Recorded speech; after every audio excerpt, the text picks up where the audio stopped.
She saw the cat on the porch every day, until a note appeared attached to its collar. The afternoon light filtered through the maple trees surrounding Bria Lowen's home, casting dappled shadows across her porch. At 67, she moved with the deliberate grace of someone who had learned that rushing rarely improved matters. The broom in her hands swept away autumn leaves that had gathered overnight, a task she performed more out of habit than necessity. Who would notice, after all? The house at the end of Willow Lane in Silver Bend, Oregon, rarely received visitors these days. The first time Bree saw the cat, she barely registered its presence. Just another stray, she thought, noticing the silvery grey shape resting against the porch railing. Unlike most strays, it didn't approach begging for food, didn't meow pitifully. It simply sat, watching her with amber eyes that seemed to look straight through the screen door, as if listening to the silence that had become her constant companion. "Shoo," she said half-heartedly, not really meaning it. The cat blinked slowly, but didn't move. Bree returned to her sweeping, the rhythmic motion soothing in its familiarity. By the time she finished and looked up again, the cat had vanished as quietly as it had appeared. She thought nothing more of it until the next day when, at precisely 4:30 in the afternoon, she glanced out her kitchen window to see the same cat sitting in exactly the same spot. This time, curiosity got the better of her. Setting down her half-empty teacup, she made her way to the porch door. "Are you hungry?" she asked, pushing the door open cautiously. The cat didn't flinch or run. It simply observed her with that same steady gaze. Bree noticed now that it wore a thin leather collar. Not a stray then, but someone's pet. "You should go home," she told it gently. "Someone must be missing you." The cat blinked again, slowly, deliberately, then stood, stretched, and descended the porch steps with unhurried dignity. At the bottom it paused, glanced back once, then continued down the gravel path until it disappeared around the bend. Bree stood watching long after it had gone, surprised at the emptiness she felt. It had been months since she'd felt any kind of genuine emotion. Not since Elias had passed away last spring, taking with him the color and sound from her world. Not since her daughter, Marcella, had moved to Arizona with her husband and 2 children, promising to visit often but gradually letting those promises fade into occasional phone calls and holiday cards. The next day, Bree found herself glancing at the clock as 4:30 approached. She had just put the kettle on when she saw the cat again, settling into what she now thought of as its spot on the porch. This time she was ready. She'd saved a small piece of chicken from her lunch, which she now placed on a saucer and carried outside. "I don't even know what to call you," she said, setting the saucer down nearby. The cat approached cautiously, sniffed the offering, then began to eat with delicate precision. Up close, Bree could see that its fur wasn't simply grey but had a bluish-silver sheen that caught the light. It was well-groomed, clearly cared for. As the cat ate, Bree slowly extended her hand. To her surprise, the cat allowed her touch, even leaning slightly into her fingers as they stroked its silky head. "Wren," she said suddenly, the name coming to her from nowhere. Like the little bird with the thin beak, it seemed right somehow, a small quiet presence that brought unexpected beauty. The cat, Wren, finished eating, permitted a few more strokes, then stood and departed as before with that same unhurried grace. And so the pattern was established. Each day at 4:30 Wren would appear. Each day Bree would greet him with a small treat and a few gentle words. Each day he would stay a little longer before disappearing down the path. One afternoon, nearly 3 weeks into this ritual, Bree was late. She'd been lost in a book, an old favourite she hadn't touched in years, and the clock had ticked past 4:30 without her noticing. When she finally looked up and saw the time, she hurried to the kitchen, hastily preparing Wren's treat. By the time she reached the porch, she was certain he would be gone. But there he sat, patient as ever, his amber eyes blinking slowly in the afternoon light. "For you waited," she said, surprised and strangely moved. "I'm sorry I'm late." As she set down the saucer, something caught her eye. A small piece of paper, folded carefully and attached to Wren's collar with a paper clip. With trembling fingers, Bree unclipped it, unfolded it, and read the neat handwriting. "If you're reading this, then my cat has found you. He always finds who needs him. Write back if you'd like." Bree stared at the note, then at Wren, who was calmly finishing his treat as if nothing extraordinary had happened. Her heart, which had seemed to beat only out of duty for so long, quickened with something that felt almost like anticipation. That night, as shadows lengthened across her kitchen floor, Bree sat at the table, a blank piece of paper before her. What should she write? What could she say to this stranger, whose cat had somehow become the brightest part of her days? Finally, with careful strokes, she wrote, "He comes every day, and perhaps I was waiting for him too." She folded the paper, ready to attach it to Wren's collar tomorrow. For the first time in months, she found herself looking forward to the morning. As she climbed the stairs to her bedroom that night, Bree paused at the window that overlooked her garden, once her pride and joy, now overgrown and neglected. In the moonlight, she could just make out the silhouette of the old bench where she and Elias used to sit on summer evenings, planning their future together. "Something's happening, Elias," she whispered to the darkness. "I'm not sure what, but something's happening." And for once, the silence that answered her didn't feel quite so heavy. The morning dawned with a clarity that seemed to mirror Bree's newfound sense of purpose. She rose earlier than usual, drawn by a restlessness she hadn't felt in months. After dressing, she found herself standing before the hall mirror, really looking at herself for the first time in a long while. Grey hair that had once been rich auburn, now carelessly pulled back. Lines around her eyes and mouth that spoke of both laughter and sorrow. A certain hollowness in her cheeks that hadn't been there before Elias died. But her eyes, those at least, still held something of the young woman who had once taught literature with such passion that students would linger after class just to hear her speak about Austen or Dickens a little longer. "Well," she said to her reflection, "let's see what happens next, shall we?" Throughout the morning, Bree found herself checking the small note she'd written, rereading it, wondering if it said too much or too little. By afternoon, she'd nearly convinced herself to write something else, something less revealing. But when 4:30 came and Wren appeared, sitting regally on the porch railing, all her doubts seemed suddenly insignificant. With careful hands, she attached the folded paper to his collar with the same paper clip. "There," she said, stroking his silky head. "Take that back to your person, whoever they are." Wren accepted her touch, finished the small piece of salmon she'd saved for him, then stood and stretched. Before departing, he rubbed against her hand once more, as if in reassurance. Bree watched him go, wondering about the person on the other end of this unusual correspondence. A neighbor, obviously, but who? Silverbend was a small town, but Bree had become increasingly isolated over the past year, barely leaving her house except for essential errands. She knew the basics. Mrs. Hanning at the grocery store, who always asked about her garden, Pete at the hardware store, who had known Elias for 40 years, young Reverend Collins, who still called every few weeks to invite her back to church. But beyond that, her neighbors were largely strangers now. The next day, Wren didn't come, nor the day after. By the third day, Bree found herself pacing anxiously, checking the window every few minutes. Had she said something wrong? Had Wren's owner been offended somehow? Or worse, had something happened to Wren himself? On the morning of the fourth day, she actually ventured beyond her yard, walking a short way down Willow Lane, looking for any sign of a silver-grey cat. But the effort left her winded and discouraged. Silverbend had expanded over the years, with new developments sprouting where orchards once stood. Wren could live anywhere. That afternoon, she prepared her tea as usual, but couldn't bring herself to drink it.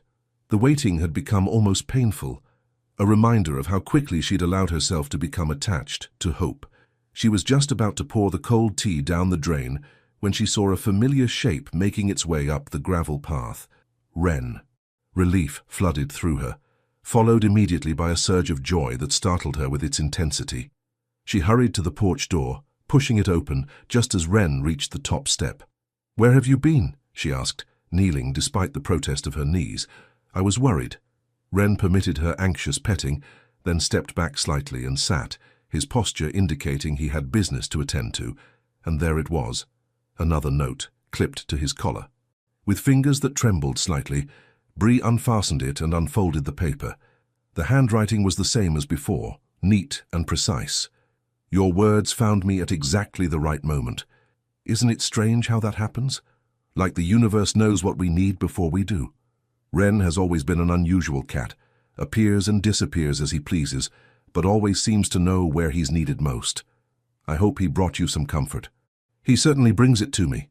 Bree read the note twice, then a third time, savoring each word. There was something so intimate about handwritten words, so much more revealing than typed text. She could see where the pen had hesitated, where certain letters had been formed with extra care. That evening she wrote her reply. He did bring comfort, more than I expected. It's been a long, quiet year. My husband died last spring. Sometimes I forget what my own voice sounds like. But now I find myself talking to your cat, which feels almost like talking to you. Is that strange? 2 days later, Wren returned with a new note. Not strange at all. After my son died 3 years ago, I talked to Wren for months before I could talk to anyone else. Grief has its own language, doesn't it? One that's hard for others to understand unless they've learned it too. And so it began. A correspondence unlike any Bree had experienced. The notes were never long, never signed with names, never dated. They floated between the two households like leaves on a stream, carrying small confidences, quiet observations, fragile hopes. From her unknown correspondent, Bree learned that Wren had been adopted as a kitten, found shivering behind a dumpster at the local diner, that he had always been independent, disappearing for hours or sometimes days, but always returning. That he seemed to have an uncanny ability to sense when his person was having a particularly difficult day. In return, Bree shared snippets of her own life, how she missed teaching, but not the politics of academia, how her daughter's move to Arizona had felt like another kind of death, how she'd stopped tending her garden after Elias died because it had been their shared passion and felt hollow without him. One day, Wren brought a note that made Bree catch her breath. Today I found myself looking at old photographs. There was one of Jamie at 7, holding Wren as a kitten. His smile was so bright. I can't believe it's been 3 years. Some days the grief is as fresh as if it happened yesterday. Do you find that too? That time doesn't really heal so much as it teaches you to carry the weight differently. That night, Bree wrote back, "Yes, exactly that. Yesterday I found one of Elias's socks at the back of a drawer and cried for an hour.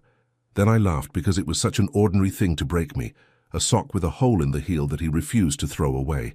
Time is teaching me to carry it, but some days the lesson is harder than others." A week later, I walked all the way to the end of Pine Street today.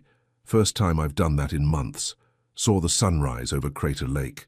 Thought about how the world keeps turning, keeps being beautiful, even when we think it shouldn't, even when we're not looking. And Bree's reply, "I planted marigolds on the porch today. Just a small pot, but it's something. They were Elias's favorites. Sturdy little soldiers, he called them. I think he would be pleased."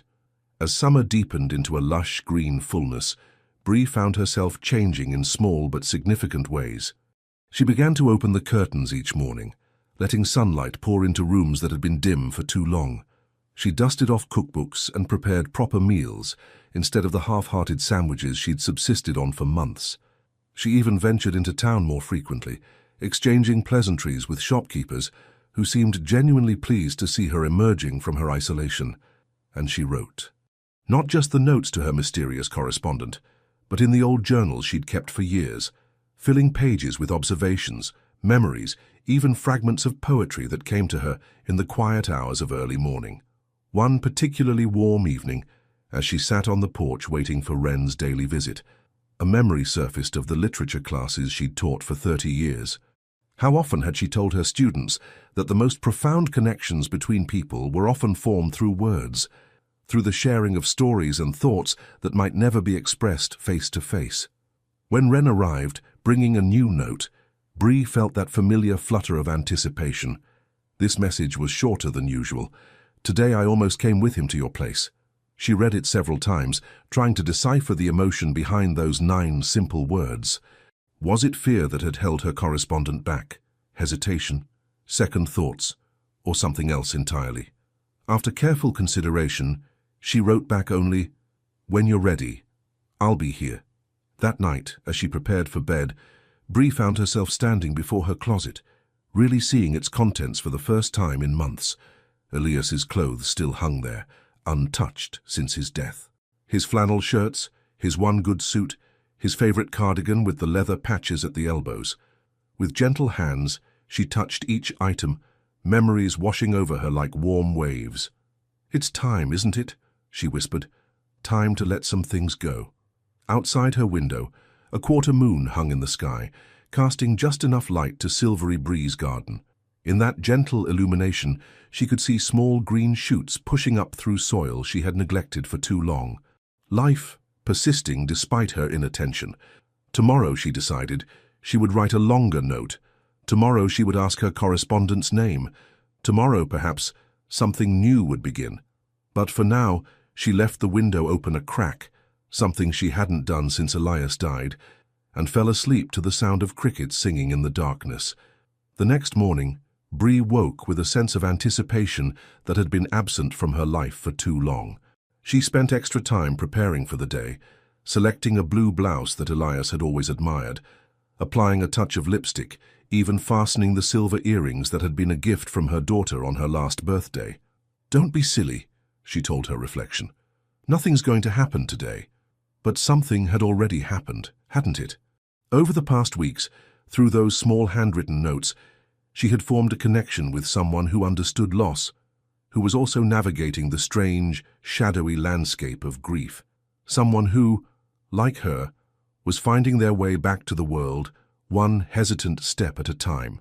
She spent the morning cleaning with an energy she hadn't felt in months, throwing open windows, washing the thin film of dust from picture frames, even tackling the cobwebs that had gathered in corners she'd been ignoring. By noon, the house felt different, lighter somehow, as if it too had been holding its breath and could finally exhale. After lunch, she sat at her kitchen table and composed a new note. "I've been thinking about your last message, about almost coming here. I find myself wondering who you are, though perhaps that's not important. What's important is that these notes have become a lifeline for me, a reminder that I'm not as alone as I sometimes feel. If you ever do decide to follow Wren, you'll find a pot of tea waiting." She folded the paper carefully, ready for Wren's arrival at 4:30. But 4:30 came and went with no sign of the silver-grey cat. Bree told herself not to worry. He'd been late before or missed a day here and there, nothing to be concerned about. But when he didn't appear the following day either, a familiar anxiety began to creep in. By the third day without Wren, Bree found herself checking the window obsessively, her carefully written note clutched in her hand, growing softer and more creased with each passing hour. On the fourth day, she ventured into her backyard, something she rarely did anymore. The garden that had once been her pride was now overgrown, flowers choked by weeds, paths obscured by grass that had grown too tall. She stood at the edge, feeling overwhelmed by how much had been lost to neglect. "One small section," she said aloud. "Just start with one small section." She found her gardening gloves, stiff from disuse, in the small shed where Elias had kept his tools meticulously organized. Everything was exactly as he'd left it, the spades hanging in size order, packets of seeds in labeled boxes, the watering can he'd painted bright blue one rainy afternoon. It hurt to see these things, but it was a different kind of hurt now, more tender than raw. Kneeling in the soil, pulling weeds from around struggling perennials, Bree lost track of time.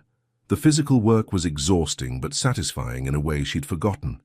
When she finally sat back on her heels, the sun was beginning to set, casting long shadows across the yard. A small patch of garden had been reclaimed. Not perfect, but better. A start. As she gathered her tools, something caught her eye. A flash of movement at the edge of the property where her yard met the wooded area that separated her house from the next street over. She squinted, her heart suddenly racing. Was that a silvery shape moving through the underbrush? "Wren," she called, her voice sounding strange in the open air. "Wren, is that you?" But whatever she'd seen was gone, if it had been there at all. With a sigh, she returned to the house, trying to ignore the weight of disappointment settling over her. That evening, she didn't prepare tea at 4:30. Instead, she drew a bath, something she hadn't done in ages, adding lavender oil that had been a gift from her daughter 2 Christmases ago. As she soaked in the warm water, she tried to make sense of the emptiness she felt. It seemed absurd to miss a cat that wasn't even hers, to feel bereft over the absence of notes from someone whose name she didn't know. Yet the feeling persisted. In just a few weeks, Wren and his mysterious owner had rekindled something in her that she'd thought was extinguished for good. A sense of connection, of curiosity about the world beyond her 4 walls. "Don't be dramatic," she told herself as she dried off. "He'll be back. And if he isn't, well, At least you remembered how to feel something. The next morning, Bree woke early, her sleep having been restless and filled with fragmented dreams. She made her way downstairs in the grey pre-dawn light, automatically putting the kettle on for tea. As she waited for the water to boil, she glanced out the kitchen window and froze. There, on the porch, was Wren, but something was wrong. He was lying down rather than sitting in his usual alert posture, and even in the dim light, she could see that his normally immaculate fur was disheveled. Without stopping to put on shoes, Bree rushed outside. Wren lifted his head at her approach but didn't stand. As she knelt beside him, she could see that he was favoring his right front paw, holding it slightly off the ground. "Oh, you poor thing," she murmured, gently stroking his head. "What happened to you?" Wren permitted her examination, wincing slightly when she touched near his shoulder. There was no blood, no obvious wound, but clearly something was causing him pain, and there was no note attached to his collar. Carefully, Bree lifted him, surprised at how light he felt in her arms. She carried him inside, setting him gently on a soft cushion she took from the couch. He seemed relieved to be settled, closing his eyes briefly before fixing her with that steady amber gaze. "You need help," she said, "and I think I need to find your person." The problem, of course, was that she had no idea who that person was or where they lived. Their correspondence had maintained an almost fictional quality, floating free of practical details like names and addresses. Now, faced with Wren's injury, that romantic anonymity seemed foolish. Bree considered her options. She could take Wren to the local vet, but what if his owner was already looking for him? She could post something online, but she barely used her computer these days, and social media had always felt like a foreign country to her. In the end, she decided on a more direct approach. Finding a fresh piece of paper, she wrote quickly, "Wren is at my house. He seems to have injured his paw or shoulder. He's safe, but I think he needs care. I live at 1487 Willow Lane, the blue house at the end. Please come when you can." She hesitated, then added, "I'll have tea ready. But how to deliver the message?" Wren was in no condition to travel, and she had no idea where to take it herself. As if sensing her dilemma, Wren made a small sound, not quite a meow, more of a chirp. Then he stood, favoring his injured leg, and moved to the door, looking back at her expectantly. "You want to show me?" Bree asked, hardly believing what seemed to be happening. Wren chirped again, more insistently. "All right," she said, reaching for her coat and shoes. "Let's try." Outside, the morning had brightened, though the air still held the crispness of early autumn. Wren moved slowly but purposefully down the porch steps, waiting at the bottom for Bree to follow. Then, with deliberate steps, he began to lead her along the gravel path toward the road. Bree followed, her heart pounding with a mixture of concern and excitement. After so many months of isolation, of speaking to almost no one, she was about to meet the person whose words had begun to heal something broken inside her. She wasn't sure if she was ready. Wren led her not down Willow Lane as she'd expected, but toward the wooded area she'd glimpsed from her garden. A narrow footpath, almost invisible unless you knew to look for it, wound through the trees. Despite his injury, Wren navigated it confidently, pausing occasionally to make sure Bree was still following. The path emerged on Pine Street, 4 blocks from Bree's house. It was a street she rarely visited, with newer homes built after she and Elias had settled in Silverbend.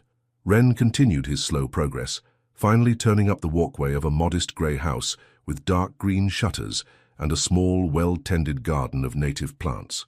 At the bottom of the porch steps, Wren stopped and looked back at Bree, then up at the house. "This is it?" she asked. "This is where you live?" In response, Wren climbed the steps with difficulty and scratched lightly at the door. Bree followed, her note clutched tightly in her hand, suddenly aware of how she must look. An elderly woman who hadn't bothered with her appearance, following an injured cat through the woods at dawn. Before she could reconsider, the door opened. The man who stood there was tall and lean, with skin darkened by sun and wind, salt and pepper hair cut short, and eyes that were dark and startlingly kind. He wore faded jeans and a flannel shirt with the sleeves rolled up, revealing forearms marked with the small scars that come from manual work. He looked to be in his early 60s, though there was a timelessness about him that made precise age difficult to determine. He glanced first at Wren, his expression shifting from surprise to concern as he took in the cat's condition. Then his eyes moved to Bree, widening slightly in recognition, not of her specifically, she thought, but of what her presence must mean. "You're the one," he said, his voice deep and gentle, with the slightest hint of an accent she couldn't place. "You're the one who's been getting Wren's messages." Bree nodded, suddenly unable to speak. This was the person whose words had kept her company through long evenings, whose grief had resonated with her own, whose small steps toward healing had encouraged her to take her own. "He's hurt," she managed finally, holding out her crumpled note. "I didn't know what to do." The man's face softened further. He knelt to examine Wren, who submitted to his touch with the familiarity of long association. "It looks like a sprain," he said after a moment. "Nothing broken, I think. But thank you for bringing him home." He looked up at her, his dark eyes warm. "I'm Iram Khalil." "Bree Elowen," she replied, finding her voice again. "I live at the blue house at the end of Willow Lane," he finished for her.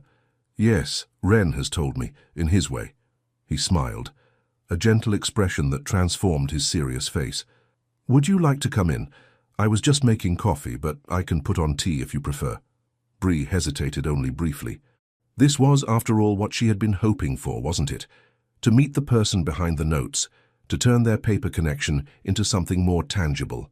"Tea would be lovely," she said, and followed him inside. Iram's home was both exactly what Bree might have expected and entirely surprising.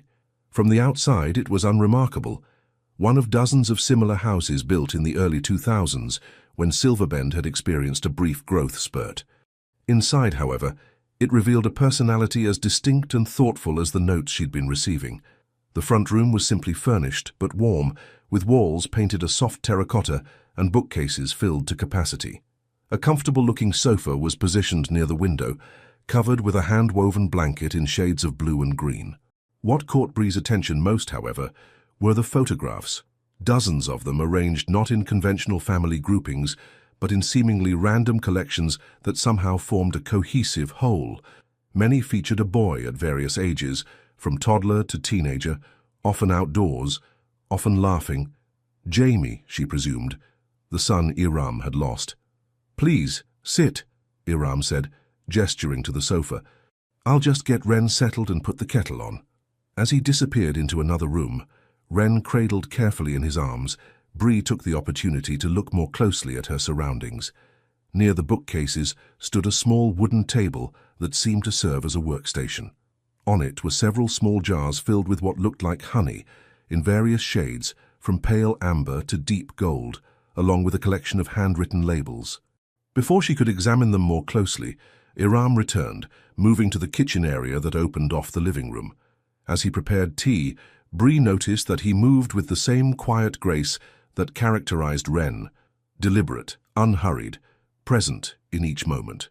"Wren is resting comfortably," he said, bringing 2 steaming mugs to the coffee table. "I've seen this before. He sometimes tries to jump farther than his aging body can manage. He'll be fine in a few days." "I'm glad," Bree said, accepting the mug he offered. "I was worried when he didn't show up for several days." Iram nodded, taking a seat in an armchair across from her. "He usually visits you at 4:30, yes? That's when he always disappears." "Yes, like clockwork," Bree confirmed. She hesitated, then added, "Until he didn't. I missed him more than I expected to." "He has that effect on people," Iram said with a small smile. "He came into my life when I needed him most, and somehow always seems to know what I need before I do." He took a sip of his tea, his eyes thoughtful. "And then he found you." There was a question in his statement, though he didn't voice it directly. Bree understood. After weeks of sharing confidences on paper, they were suddenly face to face, and the transition felt both natural and strange. "My husband died last spring," she said, repeating what she'd written in one of her earliest notes. "Elias. We'd been married for 42 years. He had a heart attack while working in our garden. One moment he was planting tomatoes, the next." She trailed off, the memory still painful despite the months that had passed. Iram nodded, his expression compassionate but not pitying. "I'm sorry. That kind of sudden loss is its own special kind of cruel. No time to prepare to say goodbye." "No," Bree agreed. No time at all. She looked down at her tea, gathering her thoughts. Afterward, I just stopped. Stopped gardening, stopped going out, stopped caring much about anything. My daughter tried to help, but she has her own life in Arizona, and I didn't want to be a burden, so I just existed. Until Wren, Iram supplied. Until Wren, she confirmed with a small smile. And until your notes. A comfortable silence fell between them, filled with the quiet understanding of shared experience. Outside, the morning had brightened into a clear autumn day, sunlight filtering through the trees that lined Pine Street. I should explain about the notes, Iram said finally. It started as a way to find Wren, actually. He's always been independent, coming and going as he pleases, but after Jamie died, he started disappearing for longer periods. I was worried, so I attached a note to his collar with my phone number, asking whoever might be feeding him to let me know he was okay. He smiled, an expression tinged with both sadness and fondness. But Wren is unusual. The first note came back untouched. So did the second. The third time I tried something different. I wrote what I was really feeling that day, that I was struggling, that I missed my son, that Wren's companionship was keeping me afloat. And that note came back with a response. He leaned forward slightly, his dark eyes intent. It was from an elderly woman 3 streets over. She'd been feeding Wren for months, it turned out. She wrote that she understood grief, that her husband had died years ago, that sometimes Wren was the only living creature she spoke to all day. Bree nodded, understanding dawning. So when Wren started visiting me, I thought perhaps he'd found someone else who needed him, Iram confirmed. He has an uncanny sense about these things, so I sent a note, not knowing if you'd respond or even see it. And I did, Bree said softly. Yes, you did. Iram's smile deepened, reaching his eyes. And I'm glad. There was something so genuine in his expression that Bree felt an unexpected warmth spread through her. It had been so long since anyone had really seen her, had spoken to her not out of obligation or pity, but out of genuine interest. The honey, she said, gesturing toward the small jars on the wooden table. Are you a beekeeper? Iram's face lit up with quiet enthusiasm. Yes, though on a very small scale. I have 3 hives at the community garden on Maple Street. It's a recent endeavor, something I started after Jamie died. I needed something to care for, I suppose. Something that required attention and knowledge, but also patience and gentleness. Like healing, Bree observed. Exactly like healing, he agreed. The bees taught me that progress isn't always visible day to day, that sometimes you have to trust the process even when you can't see the results yet. He paused, then added, much like our correspondence, perhaps. Before Bree could respond, a soft thump announced Wren's arrival in the living room. Despite his injury, he made his way to the sofa and jumped up beside Bree, settling against her with a contented sigh. Well, Iram said with a raised eyebrow, it seems he's made his preference clear. Bree stroked Wren's silky head, feeling the vibration of his purr against her leg. He should rest, though, not be walking on that paw. He should, Iram agreed. Perhaps. He hesitated, then continued with careful neutrality. Perhaps you could stay a bit longer. Have some breakfast? I make decent pancakes, or so I've been told. The invitation hung in the air between them, simple yet somehow momentous. For Bree, it represented a choice, to retreat back to the safety of her quiet house or to take another step toward rejoining the world of the living. I'd like that, she said finally. I haven't had pancakes in ages. Iram's smile was worth any discomfort she might have felt at this unfamiliar social interaction. Excellent. I even have real maple syrup from Vermont. Jamie's grandmother used to send it every year. As Iram moved to the kitchen, Bree remained on the sofa, Wren purring contentedly beside her. She watched as Iram gathered ingredients with practiced efficiency, noting the way he seemed completely at home in his own skin, something she had lost in the month since Elias died. So you were a teacher? Iram asked, as he mixed batter in a large blue bowl. Literature, right? Bree nodded, then realized he couldn't see her with his back turned. Yes, for 30 years at Silverbend Community College. How did you know? Iram glanced over his shoulder with a small smile. You mentioned it in one of your notes. Something about missing the discussions but not the politics of academia. That's right, Bree said, surprised and touched that he had remembered such a detail. I taught everything from freshman composition to senior seminars on the Victorian novel. It was my life for so long that when I retired I felt adrift. And then, when Elias died, she trailed off, not needing to complete the thought. I understand, Iram said, pouring batter onto a sizzling griddle. After Jamie died, I took a leave of absence from my job. I was a structural engineer, bridges mostly, but I couldn't seem to focus on blueprints and calculations anymore. Everything felt inconsequential. The pancakes began to bubble, filling the kitchen with a warm, homey aroma that transported Bree back to Sunday mornings with Elias and Marcella, the three of them still in pajamas, planning their day over breakfast. "How old was Jamie when he died?" she asked softly. 17, Iram replied, his voice steady, but with an undercurrent of pain that 3 years had not diminished. A car accident. He was coming home from a debate tournament. He'd won first place, it was raining, and a truck driver fell asleep at the wheel. They said it was instantaneous. He flipped the pancakes with a practiced flick of his wrist, revealing perfect golden brown surfaces. That was supposed to be a comfort, I think, that he didn't suffer. But sometimes I wonder if it would have been easier if there had been time to say goodbye. Bree thought of Elias, collapsing among his beloved tomato plants. "I'm not sure," she said honestly. "Either way, the suddenness leaves you reeling. One moment they're there and the next, the world is unrecognizable," Iram finished for her. He transferred the pancakes to a plate and brought them to the table, returning for syrup and butter. "Shall we?" Bree gently dislodged Wren, who gave her a reproachful look before settling back into the warm spot she'd vacated. At the table, she found herself suddenly ravenous. When was the last time she'd had a proper breakfast? Elias had always been the breakfast cook in their household, and after his death, she'd subsisted mainly on toast and tea in the mornings.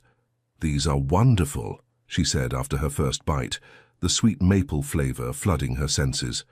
"Jamie's favorite," Iram said, his expression softening at the memory. "Every Sunday, without fail. He would have eaten them every day if I'd allowed it." As they ate, the conversation flowed more easily than Bree would have expected. They discovered a shared love of mystery novels, a mutual dislike of shopping malls, and a common habit of talking to plants while gardening. Iram told her about growing up in Lebanon, coming to the United States for college, and meeting his late wife, Sarah, who had died of cancer when Jamie was just 10. "So you understand," Bree said, "what it's like to lose a spouse." "Yes," Iram agreed, "though losing a child is different. Not worse, necessarily, just different. With Sarah, there was a completion to our story, even if it ended sooner than we'd hoped. With Jamie," he shook his head, "with Jamie there are all these unfinished chapters, all the things he'll never do, never become." Bree reached across the table and briefly touched his hand, a gesture of understanding that required no words. When she drew back, she noticed a small framed photograph on the wall behind him that she hadn't seen before. It showed a teenage boy with Iram's dark eyes and warm smile, holding a much younger Wren, both of them looking directly at the camera with identical expressions of quiet happiness. "Is that Jamie?" she asked. Iram turned to look at the photograph. Yes, on his 16th birthday. The debate team had just won regionals and he was over the moon. Wren, as you can see, was less impressed. He smiled at the memory. "Jamie adored that cat from the moment we found him. He used to carry him around like a baby, which Wren tolerated with surprising patience." "He's a special cat," Bree agreed, watching as Wren stretched luxuriously on the sofa, seemingly unconcerned by his injured paw now that he was home. "Indeed," Iram said, "and apparently he has excellent taste in people." The compliment, delivered with such straightforward sincerity, caught Bree off guard. She felt a flush rise to her cheeks, another sensation she hadn't experienced in longer than she could remember. "Thank you for breakfast," she said, suddenly aware of how long she'd been there. "And for taking care of Wren. I should probably get back." "Of course," Iram said, standing to clear their plates. "But perhaps, would you like to see my bees before you go? The hives are just a short walk from here, at the community garden." Bree hesitated. She had already ventured further from her routine than she had in months, yet the thought of returning to her empty house, especially now that Wren wouldn't be visiting for a few days, filled her with a hollowness she couldn't ignore. "I'd like that," she said finally. "Very much. Iram's smile was like sunshine breaking through clouds. Wonderful. Let me just check on Wren once more and we'll go.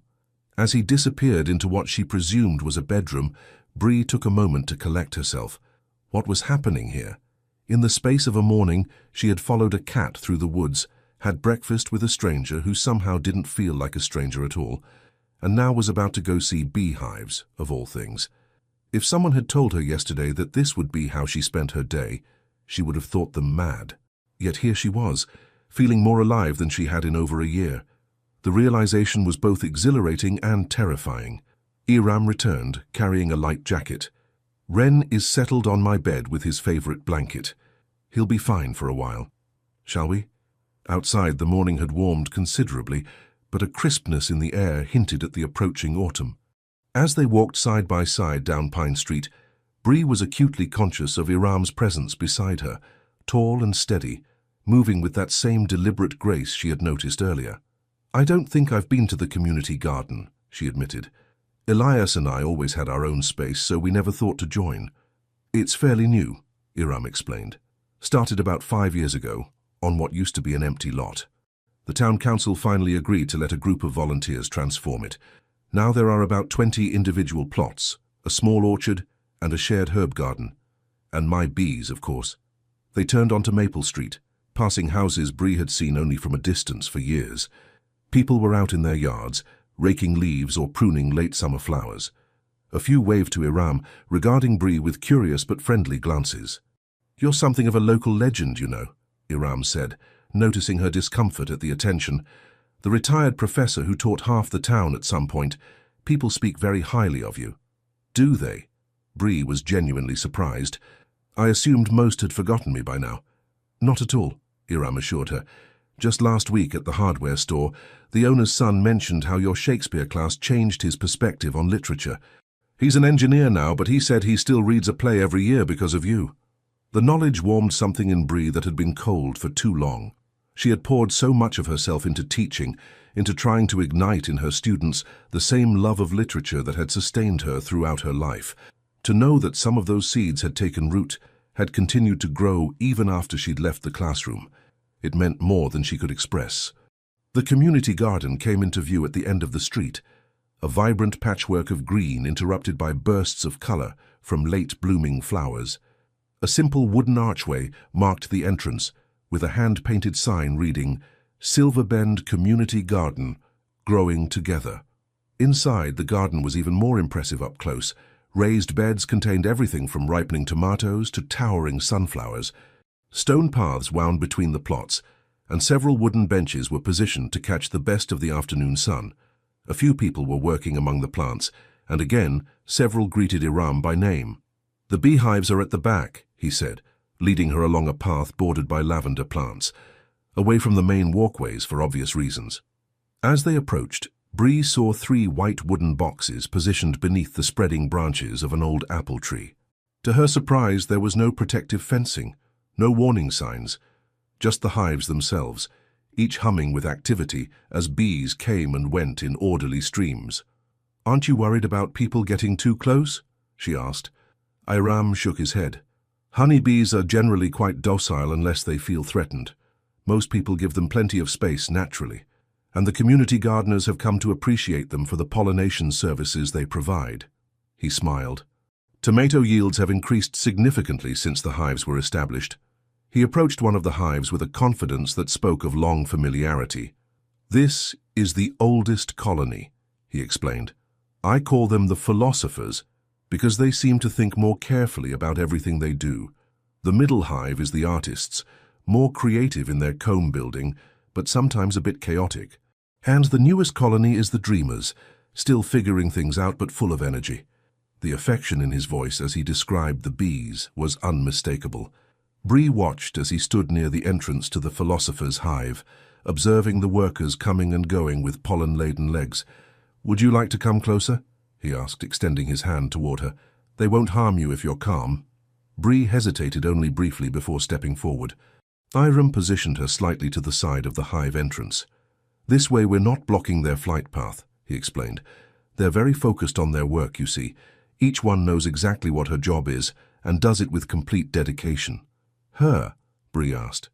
Yes, all the worker bees are female, Iram said. The males, drones, have only one purpose, and once that's fulfilled, they're actually expelled from the hive before winter. That seems rather harsh, Bree observed with a small smile. Nature often is, Iram agreed. But there's a balance to it, a wisdom that we sometimes struggle to see from our limited perspective. He fell silent for a moment, watching a bee that had landed on his sleeve. When Jamie died, I couldn't find any meaning in it, any purpose. It seemed so random, so cruel. But the bees, they taught me something about continuing on, about finding purpose in the work of each day, even when the larger meaning escapes us. Bree understood completely. After Elias died, she had searched desperately for meaning, for some grand design that would make sense of her loss. Finding none, she had retreated into isolation. But perhaps meaning wasn't always found in sweeping revelations or divine plans. Perhaps sometimes it was discovered in the small moments of connection, a silver cat appearing on a porch, handwritten notes exchanged between strangers, pancakes shared on an autumn morning. Thank you for showing me this, she said quietly. It's peaceful. It is, Iram agreed. I come here almost every day, even when there's no work to be done with the hives, just to watch, to listen, to remember that life continues, cycle after cycle despite our grief. As they stood together in the dappled shade of the apple tree, surrounded by the gentle hum of thousands of bees going about their ancient work, Bree felt something shift inside her, a loosening of the tight knot of sorrow that had bound her for so long. Not a release, not yet, but a beginning. Would you like to come back tomorrow? Iram asked, his voice carefully casual. To check on Wren, perhaps. I could show you how we harvest honey if you're interested. The invitation hung in the air between them, as simple and as monumental as the first note she'd found attached to Wren's collar, a door opening if she chose to step through it. Yes, Bree said, surprising herself with the immediacy of her response. I'd like that very much. As they walked back toward Pine Street, the morning sun warm on their faces, Bree found herself thinking of a line from Tennyson that she had taught countless times. I am a part of all that I have met. For the first time in too long, she felt herself becoming part of the world again, rather than merely observing it from behind closed curtains. And it had all begun with a silver cat on her porch, watching her with knowing amber eyes. Bree woke the next morning to sunlight streaming through her bedroom window, a window she had left open the night before, allowing the cool autumn air and the gentle symphony of cricket song to accompany her into sleep. For a moment, she lay still, orienting herself in time and space, surprised by the absence of the familiar heaviness that had greeted her each morning since Elias died. Instead, she felt anticipation. The day ahead held something to look forward to, a visit to Iram's house, a chance to see Wren, an opportunity to learn about honey harvesting. Small things, perhaps, but they tugged at her, encouraging her to rise rather than linger in bed with memories and regrets. She dressed with unusual care, selecting a cornflower blue sweater that Marcella had given her last Christmas, still unworn with its tags attached. Looking in the mirror, she was struck by how the color brought out the blue of her eyes that seemed clearer today, more present. Well, she said to her reflection, this is something, isn't it? In the kitchen, she prepared a proper breakfast, 2 eggs, toast, sliced apple with a drizzle of honey she found at the back of a cupboard. The honey made her think of Iram and his bees, of the careful way he had spoken about them, finding wisdom in their ordered lives. It made her wonder what other wisdom he might have gathered during his years of grief, wisdom she might benefit from as she navigated her own. At 10 o'clock, the time they had agreed upon, Bree found herself walking the now familiar path through the wooded area that connected Willow Lane to Pine Street. The morning was bright and cool, leaves beginning to turn at the edges, hints of gold and crimson among the green. She found herself noticing details she would have overlooked just weeks ago, a spider's web glistening with dew, the particular pattern of bark on an old oak tree, the way sunlight dappled the path before her. When she reached Iram's house, she hesitated only briefly before knocking. The door opened almost immediately, revealing Iram with Wren cradled in one arm. Right on time, he said, his smile warm and genuine. Someone has been waiting rather impatiently for you. As if to confirm this, Wren chirped softly and stretched toward Bree. She laughed, reaching out to stroke his silky head. "How is the patient today?" "Much improved," Iram reported, stepping back to allow her entry. "Still favoring that paw, but moving around more comfortably. I suspect he's milking the injury for extra attention at this point." Inside, the house felt different in the full light of day. Warmer somehow, more lived in. Bree noticed details she had missed the day before.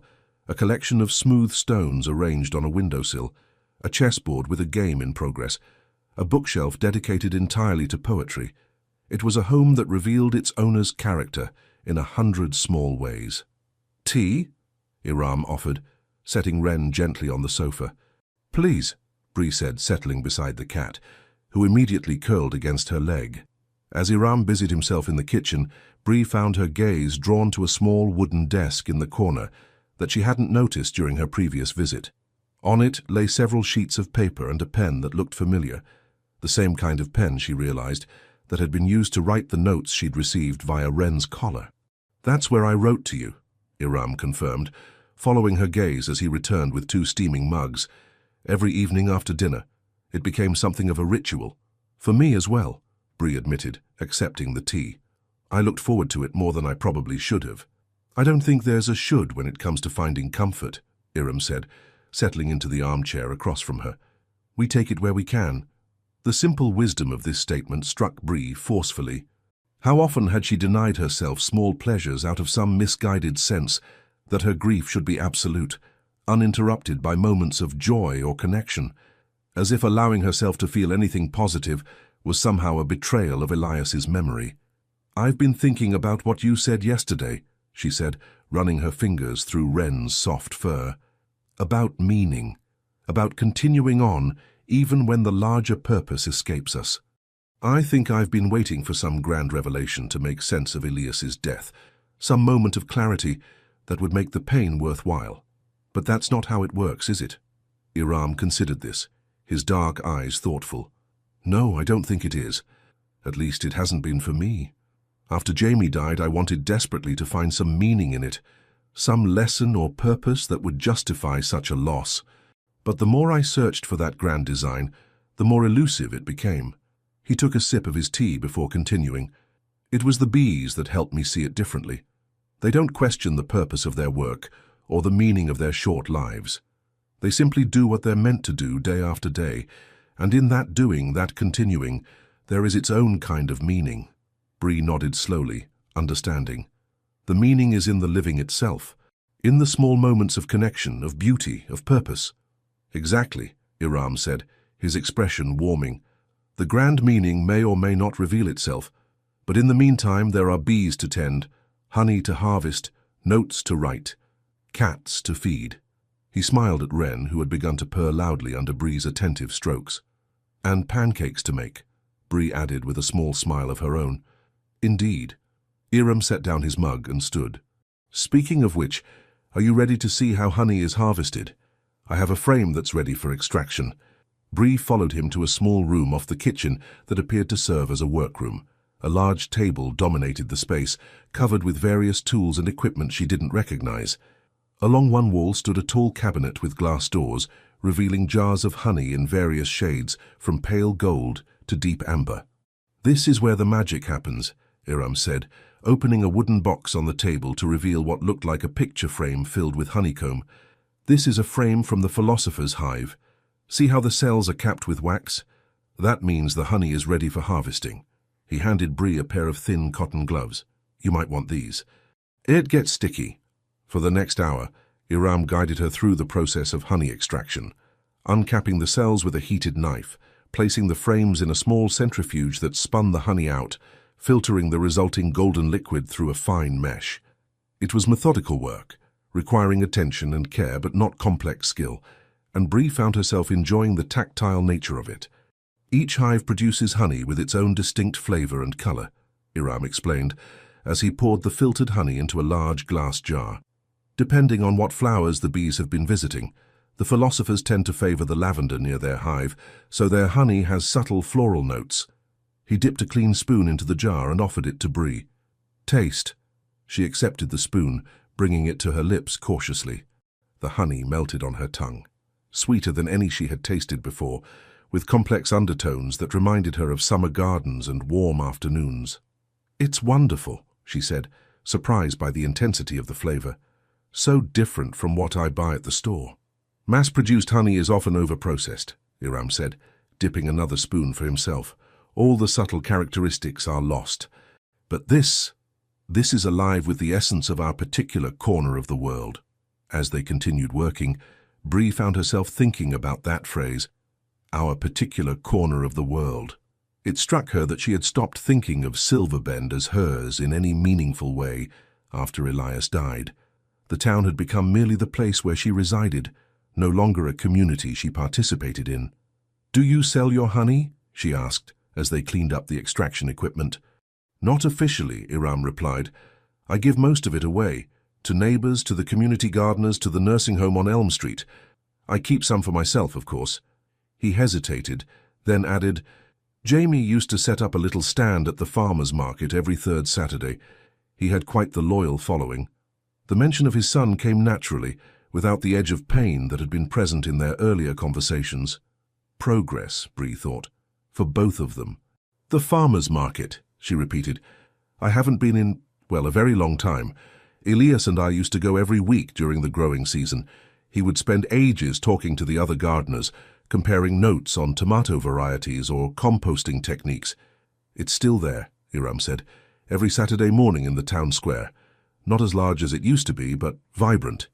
He paused, then added with careful casualness, "Perhaps you might want to visit it again sometime. I'm there most weeks, helping at the community garden booth." The invitation was clear, though delicately offered. Bree considered it, surprised to find that the thought didn't fill her with the usual anxiety that accompanied any suggestion of public outings. "Perhaps I will," she said, and was rewarded with Iram's warm smile. They returned to the living room to find Wren stretched out on a patch of sunlight, his injured paw tucked neatly beneath him. He opened one eye at their approach, then closed it again, apparently deciding they weren't interesting enough to interrupt his nap for. "The king has spoken," Iram said with a soft laugh. "We are clearly of secondary importance." Bree smiled, feeling a lightness in her chest that had been absent for too long. "I should probably be going," she said, though with reluctance. "I've taken up most of your morning." "Not at all," Iram assured her. "It's been a pleasure. And I have something for you before you go." He went to the cabinet in his workroom and returned with a small jar of honey, the very batch they had just extracted. "The philosopher's finest," he said, offering it to her. "With your assistance, I might add." Bree accepted the jar, touched by the gesture. "Thank you. For this, and for everything, really. Yesterday and today. It's been—" She struggled to find the right words. "It's been more than I expected." Iram nodded, understanding what she couldn't quite articulate. "For me as well. Wren seems to have known what he was doing, bringing us together." "Clever cat," Bree agreed, glancing at Wren, who appeared to be smiling in his sleep. At the door they stood for a moment in comfortable silence. Then Iram said, "I hope you'll come back, to check on Wren, of course, and perhaps for pancakes again, or dinner sometime, if you'd like." The invitation hung between them, simple yet profound, a hand extended across the chasm of solitude they had both been navigating for too long. "I would like that," Bree said, her voice steady and sure. "Very much." As she walked home through the woods, the jar of honey a comfortable weight in her pocket, Bree found herself thinking about colors. How the world had seemed to lose its vibrancy after Elias died, fading to muted grays and browns. And how slowly, almost imperceptibly at first, colors were beginning to seep back in. The silver blue of Wren's fur, the amber of his knowing eyes, the warm terracotta of Iram's living room walls, the rich gold of freshly harvested honey. The world was coloring itself in again, one small moment at a time. When she reached her house, she didn't immediately go inside. Instead, she walked to the neglected garden in the backyard, surveying the small section she had begun to reclaim days earlier. There was so much more to do, weeds to pull, soil to turn, plans to make for spring planting. But for the first time in over a year, the task didn't seem overwhelming. It seemed possible, And more than that, it seemed worth doing. Tomorrow, she decided. Tomorrow, she would continue the work of reclaiming her garden. And on Saturday, perhaps, she would visit the farmer's market. Small steps, each one bringing a little more color back into her world. For now, though, she had a jar of honey to place in her kitchen, a sweet reminder that life, with all its complexity and pain, could still offer unexpected gifts if one remained open to receiving them. Saturday dawned clear and cool, the kind of perfect autumn day that seemed designed for outdoor gatherings. Bree stood before her closet, considering her options with more care than she had in months. The farmer's market wasn't a formal occasion, of course, but it was significant. Her first real venture back into the community, her first deliberate step toward rejoining the world she had withdrawn from after Elias died. She settled on a soft green cardigan over a cream blouse, comfortable jeans and practical walking shoes. A small silver pendant, a gift from Elias on their 35th anniversary, completed the outfit. Looking in the mirror, she was struck by the change in her appearance from just a week ago. The haunted look in her eyes had softened, replaced by something approaching anticipation. The jar of honey Iram had given her sat on her kitchen counter, catching the morning light.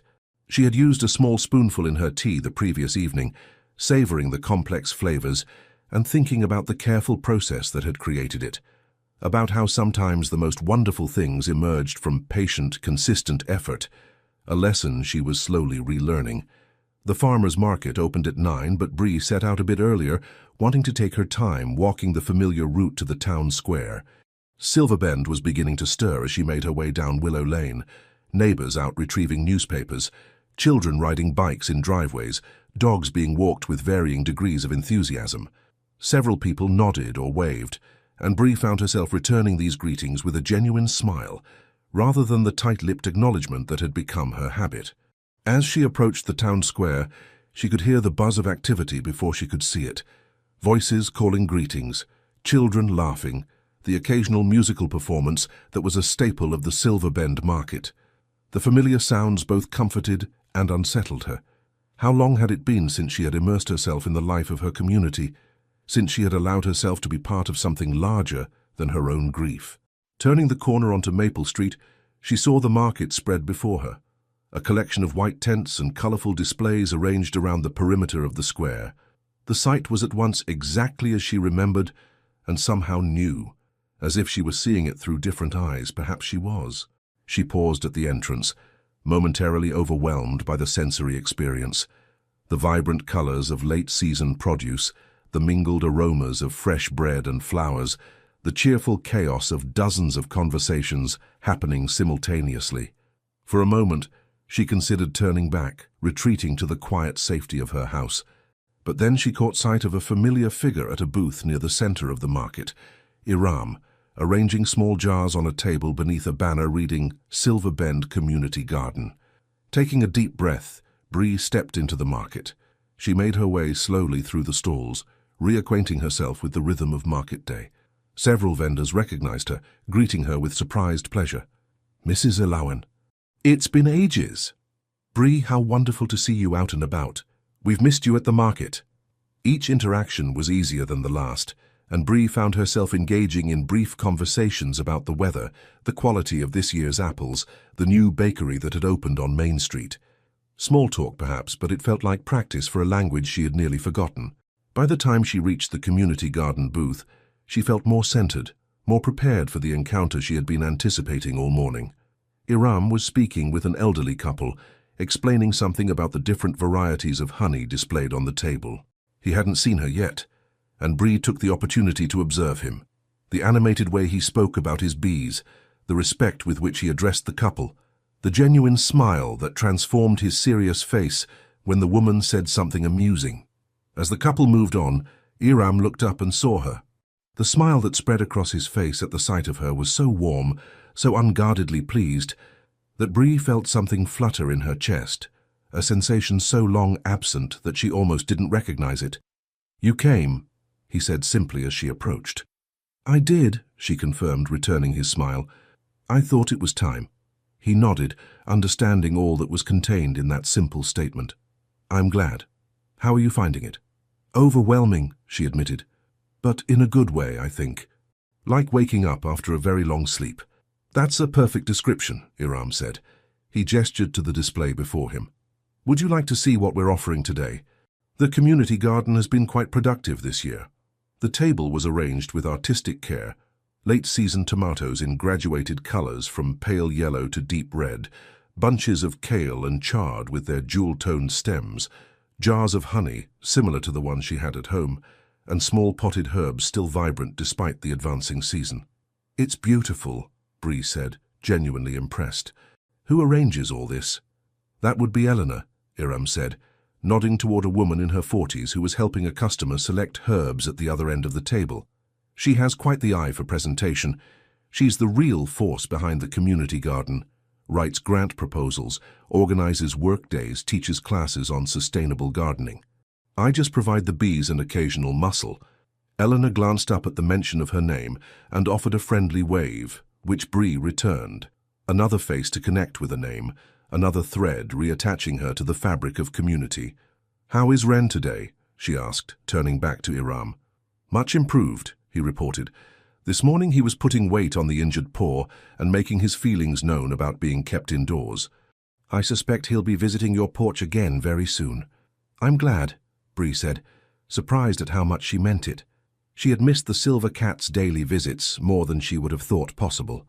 A comfortable silence fell between them, filled with the ambient sounds of the market. Then Iram said, I'm here until noon after that. Would you like to get lunch? There's a new cafe on Main Street that's supposed to be quite good. The invitation was offered casually, but Bree could sense the care behind it, the awareness that each step back into normal social interaction required courage on her part. I'd like that, she said. I'll just explore the market a bit more and meet you back here at noon. Iram nodded, his expression warm. Perfect. Enjoy your exploration. As Bree continued through the market, she found herself noticing how many of the vendors and shoppers knew each other, calling greetings by name, asking after family members, sharing news and gossip with the easy familiarity of long acquaintance. This was what she had withdrawn from after Elias died, not just social events or public spaces, but the intricate web of relationships that made up a community. Near the center of the square, a young woman was playing guitar and singing folk songs in a clear, sweet voice. Bree paused to listen, finding herself moved by the simple beauty of the performance. When the song ended, she dropped a few dollars into the open guitar case and received a bright smile in return. Thanks. Any requests? The young woman asked. Without thinking, Bree said, Do you know Wild Mountain Time? It had been one of Elias's favorites, a song they had danced to at their wedding and on many anniversaries thereafter. For a moment she regretted the request, afraid that hearing it might trigger the overwhelming grief she had only recently begun to emerge from. But as the young woman began to play the familiar melody, Bree found that the memories it evoked were bittersweet rather than painful. Elias teaching Marcella the chorus when she was small, the three of them singing it together on long car trips, dancing to it in their kitchen on ordinary Tuesday evenings. Will you go, lassie, go? As the young musician played the familiar melody, Bree closed her eyes briefly, letting the music wash over her. When the song ended, she thanked the performer with genuine warmth, surprised to find that the memories it had evoked were more comforting than painful. Moving on, she found herself drawn to a flower stand near the edge of the market. The display was a riot of autumn colors, rust-colored mums, deep purple asters, bright orange marigolds. On impulse, she purchased a small bouquet of asters, their color reminding her of the twilight sky. By the time noon approached, Bree had circled the entire market, purchasing a few small items, fresh bread from the bakery, a wedge of local cheese, a jar of apple butter. Each interaction had become progressively easier, the initial awkwardness giving way to a rhythm she remembered from before. She returned to the community garden booth to find Iram helping Eleanor pack up their remaining produce. He looked up as she approached, a smile lighting his eyes. Perfect timing, he said. We're just finishing up. How was your market adventure? Lovely, Bree replied, gesturing with her small collection of purchases. I'd forgotten how much I enjoyed this. Eleanor approached, extending her hand. You must be Bree. Iram has mentioned you. I'm Eleanor Diaz, Community Garden Coordinator and professional dirt enthusiast. Bree shook her hand, noting the firm grip and the genuine warmth in Eleanor's smile. "It's nice to meet you." "Your booth is beautiful. The arrangement of everything is so artistic." "Thank you, that's actually my background. I was a visual merchandiser before I discovered my passion for growing things." Eleanor glanced between Bree and Iram with a knowing look that made Bree's cheeks warm slightly. "Iram mentioned you're a retired literature professor. We've been trying to start a little library at the garden. You know, books on gardening, sustainability, that sort of thing. If you ever feel like lending your expertise, I'd be happy to," Bree found herself saying, surprising herself with how naturally the offer came. "I still have connections at the college library. They might be willing to donate some books." "That would be wonderful," Eleanor said, her enthusiasm infectious. She checked her watch. "I need to run.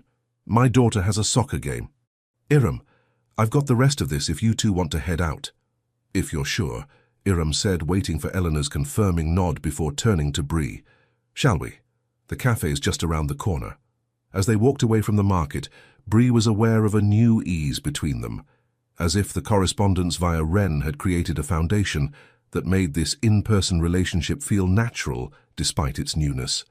"Eleanor seems lovely," she commented as they turned onto Main Street.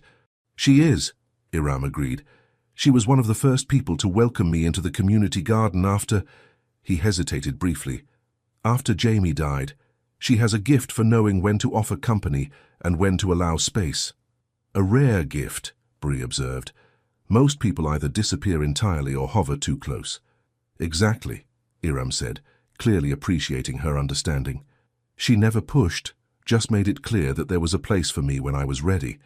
And the garden became a sanctuary of sorts, somewhere I could work with my hands, feel useful, be around people without having to talk much." They reached the cafe, a charming storefront with large windows and a hand-painted sign reading Marigold Cafe and Bakery. Inside, the space was warm and inviting, with wooden tables, comfortable chairs, and the enticing aromas of coffee and fresh-baked goods. They were seated at a table near a window overlooking Main Street. As they studied the menus, Bree found herself observing Iram with new interest. In the sunlight streaming through the window, she could see the silver threading through his dark hair, the fine lines around his eyes that deepened when he smiled, the careful way he held himself, straight-backed but not rigid, a posture that spoke of quiet dignity rather than tension. "What looks good?" he asked, glancing up to find her watching him. "Everything," she admitted, with a small smile. "It's been a while since I've had a proper lunch out." They both ordered soup and sandwiches, and when the food arrived, Bree was struck by how much more appealing it was than the hasty meals she'd been preparing for herself. The conversation flowed easily as they ate, touching on books they'd both enjoyed, places they'd traveled, observations about Silverbend and how it had changed over the years. "Did you grow up here?" Bree asked, realizing she didn't know this basic fact about him. Iram shook his head. "No, I came to the US for college, engineering at MIT. Then I worked in Boston for many years.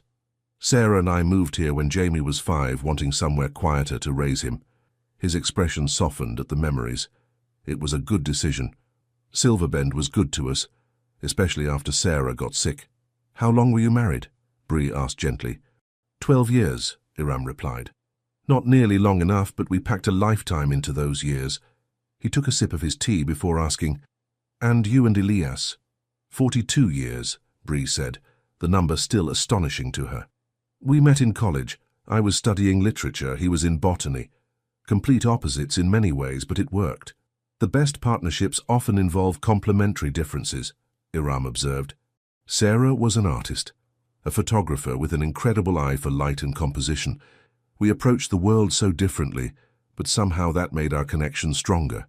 "Yes," Bree agreed, thinking of how Elias's practical nature had balanced her more abstract tendencies. "Elias used to say I taught him to see the poetry in plants, and he taught me to appreciate the science in poetry." They lingered over lunch, sharing stories and memories with an ease that belied their relatively new acquaintance. By the time they finished, the cafe had largely emptied of the lunch crowd, and they realized they'd been talking for nearly 2 hours.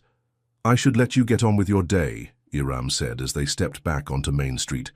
"But this has been wonderful." "It has," Bree agreed. "Thank you for suggesting it."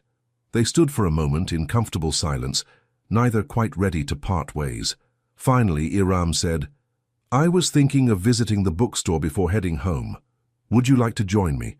Or is that too much socializing for one day?" His understanding of her potential need for solitude after such an active morning touched Bree deeply. "I'd love to," she said. "The bookstore was always one of my favorite places in town." Silverbend Books was a local institution, occupying a Victorian building at the end of Main Street. The bell above the door jingled as they entered, and Bree was immediately enveloped in the familiar, comforting smell of books, paper and ink, and the subtle mustiness that spoke of stories waiting to be discovered. "Bree Allawan as I live and breathe."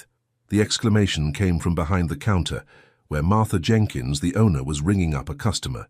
Martha had been a student in one of Bree's first literature classes at the community college and had gone on to open the bookstore with her husband nearly 20 years ago.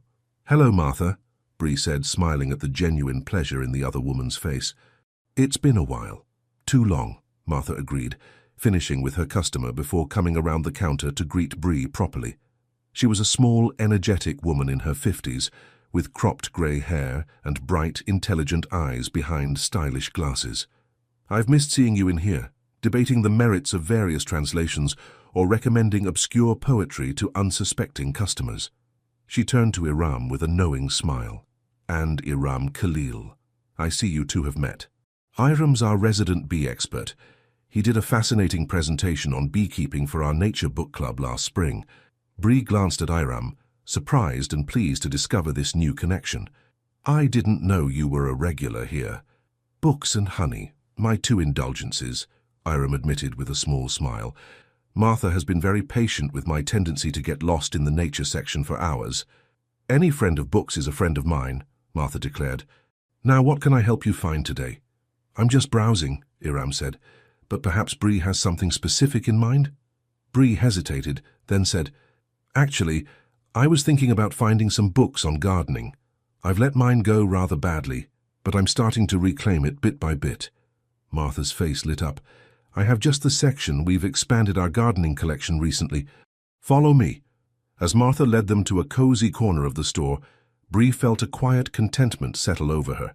This day, from the farmer's market to lunch with Iram to this familiar bookstore, felt like a series of steps back toward a life worth living, a world worth engaging with. Martha left them to browse, and Bree found herself drawn to a book on restoring neglected gardens. As she leafed through it, Iram selected a volume on the relationship between native plants and local bee populations. "This might interest you," he said, showing her a chapter on creating pollinator-friendly gardens. "If you're reclaiming your garden, you might consider adding some plants that would attract bees and butterflies." "I'd like that," Bree said, genuinely interested. "Elias always focused on vegetables and a few ornamentals, but we never specifically planted for pollinators." They spent nearly an hour in the bookstore, each selecting a few volumes. As they prepared to leave, Martha pressed a book into Bree's hands, a collection of poems about gardens and growth. "On the house," she insisted when Bree tried to add it to her purchases. "Consider it a welcome-back gift. And don't be a stranger, okay? The Tuesday morning book club has missed your insights." Outside, the afternoon had begun to wane, the autumn light taking on the golden quality that precedes evening. They walked in comfortable silence for a while, each carrying their parcels of books and market purchases. "Thank you for today," Bree said as they reached the point where their paths would diverge, Iram toward Pine Street, Bree toward Willow Lane. "For encouraging me to come to the market, for lunch, for all of it." "It was my pleasure," Iram said, his expression warm. "Truly." Another moment of silence stretched between them, neither quite ready to say goodbye. Finally, Iram said, "I'm making a vegetable stew tomorrow evening. Nothing fancy, but there's always too much for just me. If you'd like to join me? Around 6? The invitation hung in the air, simple yet significant. Bree thought about how full this day had been, fuller than any she had experienced in months, and how surprisingly she wasn't exhausted by it, but rather invigorated. "I'd like that," she said. "Should I bring anything?" "Just yourself," Iram replied with a smile.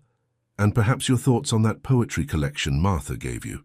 As they parted ways, Bree felt a lightness in her step that had been absent for too long. The asters she had purchased at the market nodded gently in the breeze as she walked, their deep purple a vivid splash of color against the autumn landscape. When she reached her house, she didn't immediately go inside. Instead, she walked to the garden bench where she and Elias had spent countless evenings planning their garden, discussing their days, simply being together in comfortable silence. She sat, placing her market purchases beside her, and looked out over the neglected space that had once been their shared joy. "I think you'd approve, Elias," she said softly to the evening air, "of the market, of the books, of Iram. You always said I needed people in my life, that I retreated too easily into solitude and books." A gentle breeze stirred the overgrown plants, carrying the sweet scent of late roses from somewhere nearby. Bree closed her eyes, allowing herself to imagine just for a moment that it was Elias's agreement she felt in that touch of wind.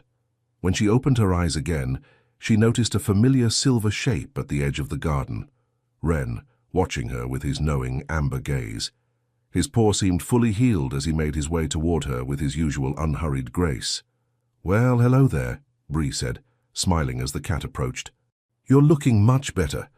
Wren chirped in response and jumped lightly onto the bench beside her, settling against her leg as if he had been doing so for years rather than weeks. There was no note attached to his collar today, no need for one, now that written words had given way to spoken ones, now that the connection he had facilitated had taken on a life of its own. "Clever cat," Bree murmured, stroking his silky head. "For you knew exactly what you were doing, didn't you?" Wren's only response was to purr, the sound vibrating against her leg like a gentle affirmation. Together, they watched the sunset paint the neglected garden in shades of gold and amber, transforming even the weeds and overgrowth into something beautiful in the fading light. Tomorrow, Bree thought, she would begin work on another section of the garden. Tomorrow evening, she would have dinner with Iram. Small steps, each one moving her forward into whatever this new chapter of her life might hold. For now, though, this moment was enough. The bench that held so many memories, the cat who had led her back toward life, the simple pleasure of being present in the world again, open to whatever might come next. Sunday arrived with a gentle rain that pattered against Bree's bedroom window, a soothing rhythm that accompanied her morning tea. Rather than disappointing her, the weather felt like an invitation to slow down, to savor the quiet hours before her dinner with Iram. She spent the morning with the books she had purchased the day before, curled in her favorite reading chair by the living room window. The gardening volume was full of practical advice for reclaiming overgrown spaces, with reassuring reminders that restoration was a gradual process, not an overnight transformation. The poetry collection Martha had given her was a treasure trove of verses about growth, renewal, and finding beauty in unexpected places. One poem in particular caught her attention, a piece about a woman who planted a garden after her husband's death, not as a memorial but as a continuation of their shared story. The final lines lingered in Bree's mind. Each seedling a promise, each bloom a reminder. Love like gardens endures beyond seasons. She found herself reading it aloud, testing the words in the quiet room.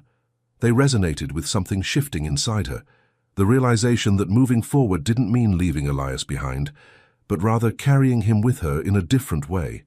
By early afternoon, the rain had settled into a gentle mist, and Bree felt restless. On impulse, she decided to tackle another small section of the garden, despite the dampness. Donning her raincoat and garden gloves, she ventured outside, selecting an area near the bench where she and Elias had spent so many evenings. The work was harder in the wet conditions, but there was something cleansing about it. The feel of damp earth between her gloved fingers, the satisfying tug as stubborn weeds released their hold, the earthy scents released by her disturbance of the soil. As she worked, she found herself talking aloud, sometimes to Elias, sometimes to herself, sometimes to the plants she was freeing from neglect. "You would have been so disappointed in me, letting it go like this," she told a struggling rosebush as she carefully pruned away dead wood. "But I'm trying now, that counts for something, doesn't it?" By late afternoon, she had cleared another small section, revealing perennials that had somehow survived beneath the tangle of weeds and grass. Tired but satisfied, she returned inside to shower and prepare for the evening ahead.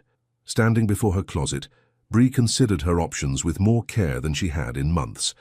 She settled on a deep burgundy sweater that Elias had always admired, pairing it with comfortable slacks and a simple silver necklace.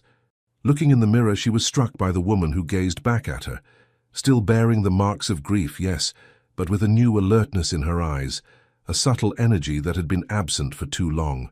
"Well," she said to her reflection, "this is something, isn't it?"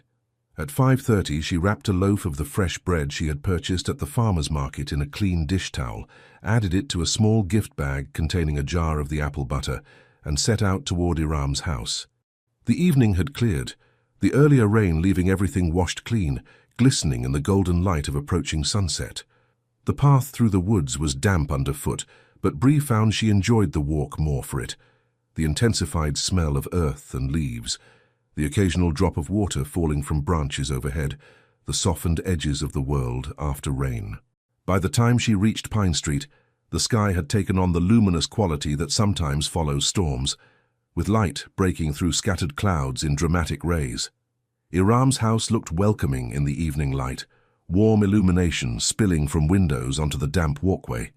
Before she could knock, the door opened, revealing Iram with Wren winding around his ankles. "Perfect timing," he said, his smile warming his serious face. "I was just setting the table." Inside, delicious aromas filled the air.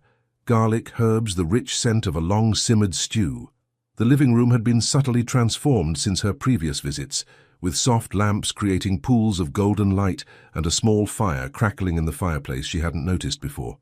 "It smells wonderful," Bree said, presenting her small gift. "Just some bread and apple butter from the market yesterday.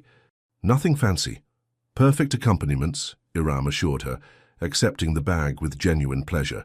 "The stew is just about ready. Would you like some wine? Or tea, if you prefer." "Wine would be lovely," Bree said, realizing it had been months since she'd had a glass. Elias had been the wine enthusiast in their household, and after his death she hadn't seen the point of opening a bottle just for herself. As Iram moved to the kitchen, Wren approached Bree, rubbing against her legs in greeting, before leading her toward the sofa with an air of proprietary satisfaction, as if this meeting had been arranged by him and was proceeding according to plan. "He's been watching the door for the past hour," Iram commented, returning with 2 glasses of deep red wine. "I think he knew you were coming." "Clever cat," Bree said, accepting the glass and taking a small sip. The wine was rich and warming, with complex flavors that reminded her of the honey they had harvested together, depth and subtlety beneath the initial impression. They settled on the sofa, Wren positioning himself between them with regal contentment. The conversation flowed easily, picking up from where they had left off the day before, as if their connection was already established, already comfortable. "How was your day?" Iram asked. "I saw the rain and thought of you mentioning your garden. Actually, I did work outside for a bit despite the weather," Bree admitted. There was something appealing about it. The quiet, the softness of everything. "I cleared another small section near the old bench. The work after rain is often the most rewarding," Iram observed. "Everything yields more easily, and you can see the results so clearly, the contrast between what was tangled and what is now free." The insight struck Bree as applicable to more than gardening. Wasn't that what was happening in her own life? A clearing away after the long reign of grief, revealing what had been obscured but never truly lost. "I found some poems about gardens today," she said, changing the subject slightly. "One in particular made me think about how we carry people with us, even after they're gone, how moving forward doesn't mean leaving them behind." Iram nodded, his expression thoughtful. "That's one of the hardest lessons of grief, I think, finding the balance between honoring what's past and remaining open to what might still come." Before Bree could respond, a timer sounded from the kitchen. "That's our dinner," Iram said, setting down his glass. "Ready to eat." The dining area was a small space adjacent to the living room, with a round wooden table set simply but with evident care, cloth napkins, matching plates, a small arrangement of autumn leaves and berries in a ceramic bowl at the center. The stew was served in deep bowls, accompanied by the bread Bree had brought and a simple green salad. "This is wonderful," Bree said after her first taste of the rich, flavorful stew. "I've been surviving on the simplest meals possible for months. I'd almost forgotten how satisfying real food can be." "Cooking was one of the first normal activities I returned to after Jamie died," Iram confided. "There was something grounding about it. The routine, the sensory experience, the small satisfaction of creating something nourishing. For me, It was reading, Bree said. Not teaching, not analyzing, just reading for the pure escape of it. Hours and hours of mysteries mainly. Anything with problems that could be solved, endings that made sense. That makes perfect sense, Iram said, breaking off a piece of bread. When so much feels chaotic and meaningless, there's comfort in order, in resolution. They ate slowly, the conversation meandering from books to travel to memories of teaching and engineering careers. Bree found herself sharing stories about Elias that she hadn't voiced in months, not the painful final moments, but the everyday joys and frustrations of their long marriage. In return, Iram spoke of Sarah's photography, of Jamie's debate tournaments, of the life they had built together before illness and accident had altered everything. "It still catches me sometimes," Iram admitted, as they lingered over the remains of their meal.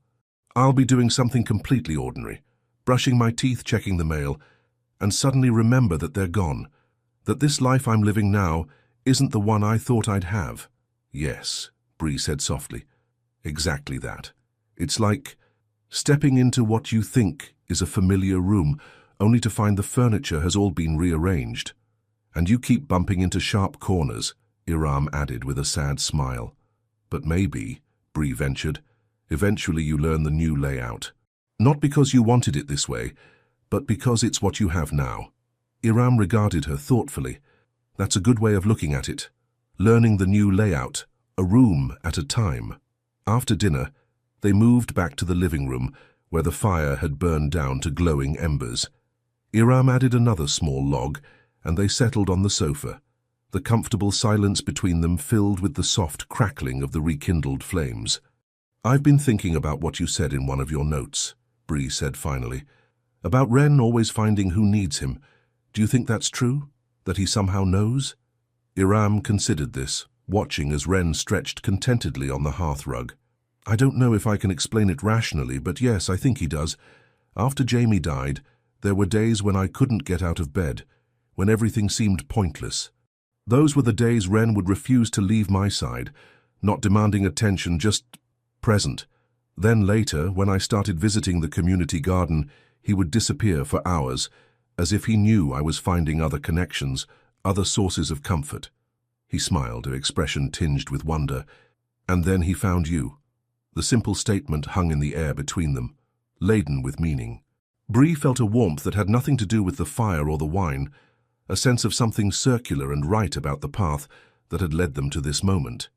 "I'm glad he did," she said softly. "So am I," Iram replied, his dark eyes reflecting the firelight. For a moment they simply looked at each other, acknowledging without words the unexpected gift of their connection. Then Wren, perhaps sensing the emotional current in the room, rose from his place by the fire and jumped onto the sofa between them, settling with a contented sigh. The moment passed, but something had shifted, a door opening to possibilities neither had fully acknowledged before. As the evening grew later, Bree finally glanced at her watch, surprised to find it was nearly 10 o'clock. "I should probably be going," she said reluctantly. "It's getting late. Let me walk you home," Iram offered immediately. "The path through the woods can be tricky after dark, especially after rain." Bree started to protest that she would be fine, then stopped herself. Why refuse the offered companionship? Why insist on independence when connection was being so freely offered? "Thank you," she said instead. "I'd appreciate that." They set out together into the clear night, a nearly full moon illuminating their path with silver light. The woods were transformed in the darkness, mysterious, alive with small sounds and shifting shadows. Walking side by side, they found themselves speaking more quietly, as if in deference to the night's stillness. "Thank you for dinner," Bree said as they followed the narrow path. "For everything, really. These past few days have been more than I expected." "For me as well," Iram replied, his voice warm in the darkness. "Sometimes life surprises you, doesn't it? Just when you think you know what to expect. Like a cat appearing on your porch," Bree said with a small laugh. "Exactly like that." As they emerged from the woods onto Willow Lane, Bree's house came into view, no longer dark and shuttered as it had been for so many months, but with porch lights glowing welcomingly, windows uncurtained to reveal the familiar rooms within. When had that changed? When had her home stopped being a place she retreated to and become once again a place she might welcome others into? At her door they paused, neither quite ready to end the evening. Finally, Bree said, "Would you like to come in for tea, or is it too late?" The invitation surprised them both, but Iram's smile was immediate and warm. "I'd like that. It's not too late at all." Inside, the house felt different with Iram's presence, less a museum of memories, more a living space where new moments might unfold alongside the old ones.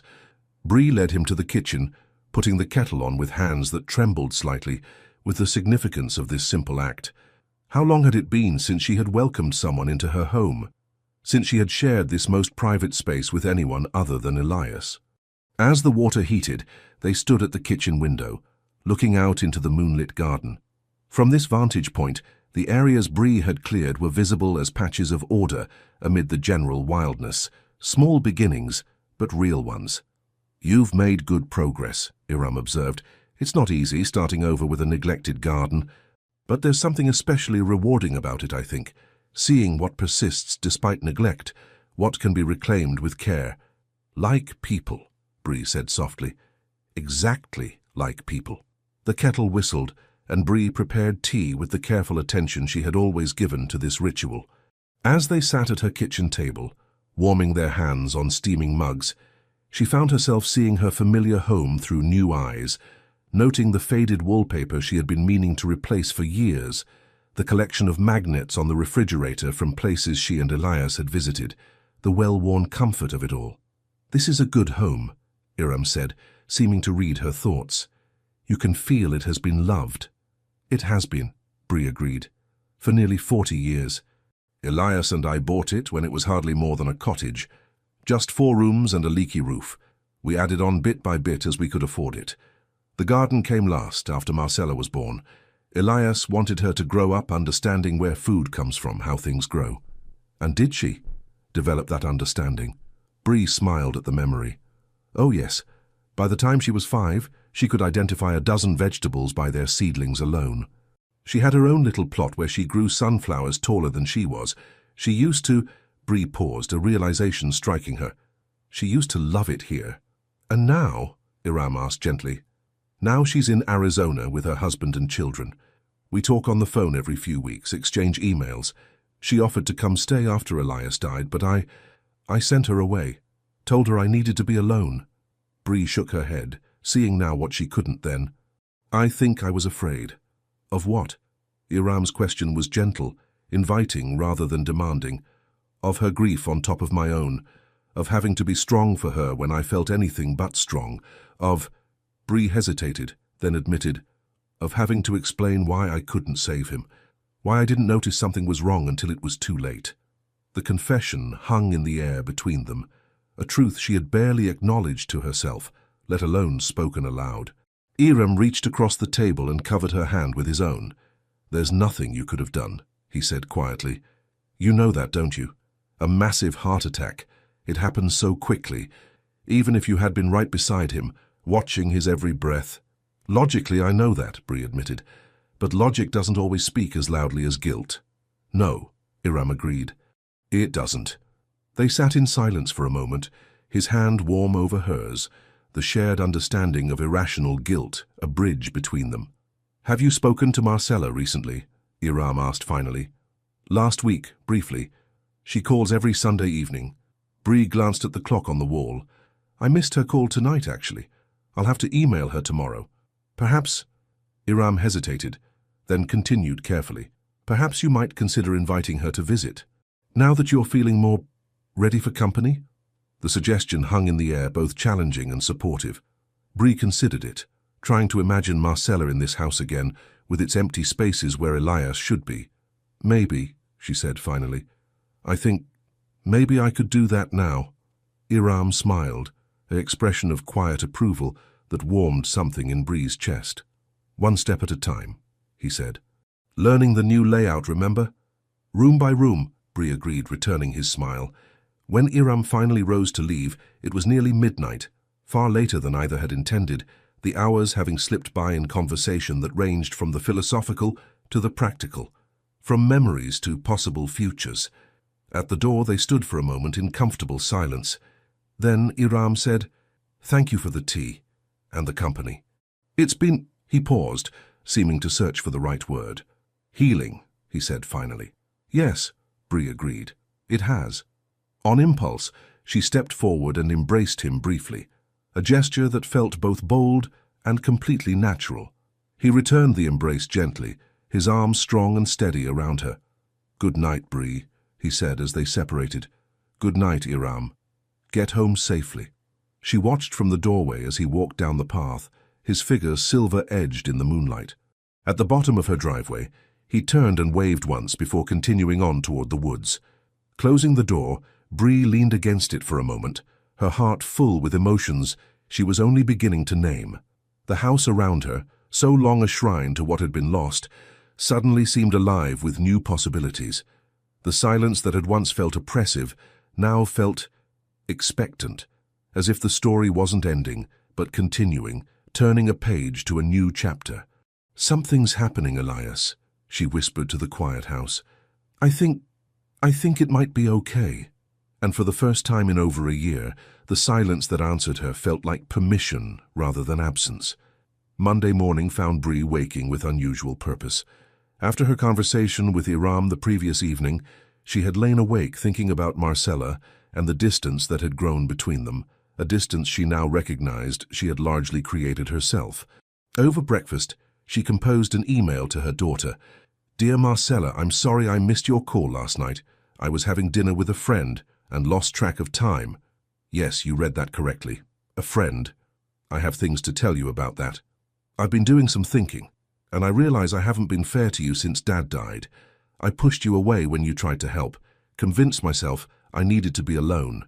The truth is, I was afraid of burdening you, of facing our shared grief, of a dozen things that made sense at the time but don't anymore.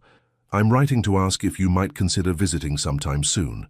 The house is still the same, though the garden is in terrible shape. But I'm different, beginning to be different at least. I think I'm ready now for us to spend some time together, to talk about Dad, to find our way forward. Let me know what might work with your schedule. The guest room is yours whenever you want it. Love, Mom. She read it over twice, tempted to edit, to soften, to make it less vulnerable, but in the end, she sent it as written, an honest acknowledgement of where she had been and where she hoped to go. The day was perfect for gardening, clear and crisp with autumn light that seemed to illuminate everything from within.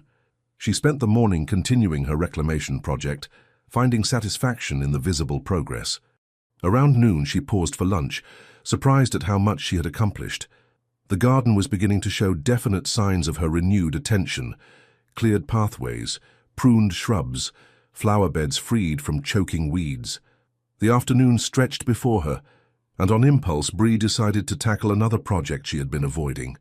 In the small home office that she and Elias had shared, a stack of mail had accumulated over the past year, bills she had paid automatically, but correspondence she hadn't had the emotional energy to sort through.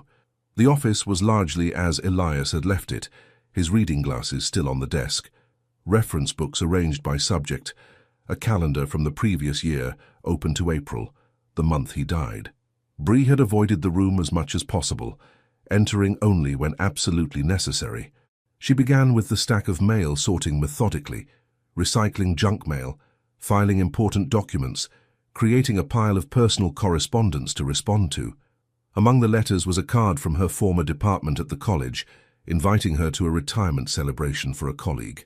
The event had passed months ago, but seeing the invitation sparked something in Bree, a reminder of the professional community she had been part of for so long.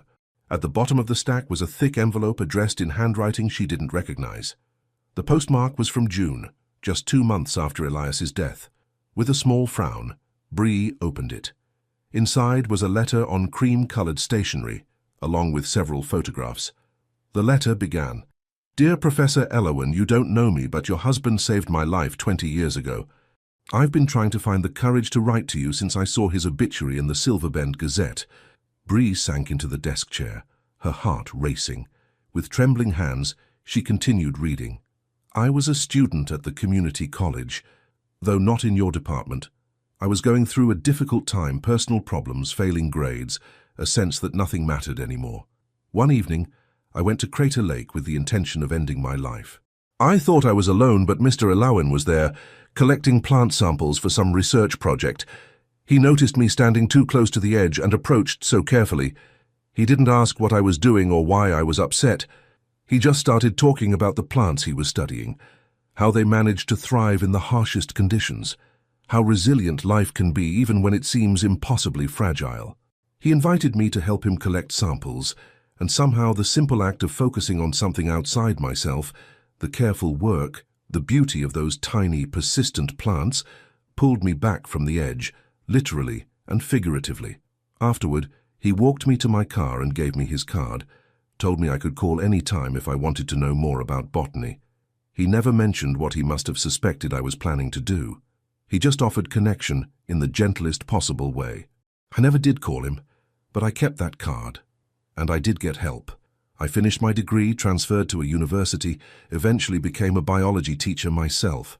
I've thought of him often over the years, wondered if I should reach out to thank him.